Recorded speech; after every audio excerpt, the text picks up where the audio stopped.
ಕೈ ಕೈ ಹಿಡಿದು ಆಡುವೆವು, ಒಬ್ಬರ ಕಾಲನ್ನೊಬ್ಬರು ತುಳಿದು ಕುಣಿಯುವೆವು, ಜುಟ್ಟು ಹಿಡಿದು ಎಳೆಯುವೆವು.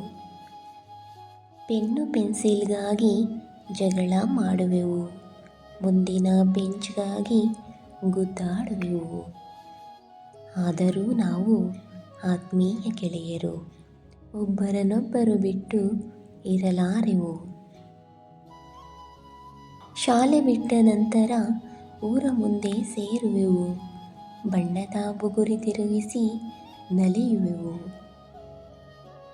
ನಾವು ಎಳೆಯರು, ಬಾಲ್ಯದ ಗೆಳೆಯರು, ಸ್ವಾರ್ಥವನ್ನು ಕಾಣದವರು, ಪ್ರೀತಿಯನ್ನು ಬಯಸುವವರು, ನಿರ್ಮಲ ಮನಸ್ಸಿನವರು, ಭೇದ ಭಾವ ಅರಿಯದವರು.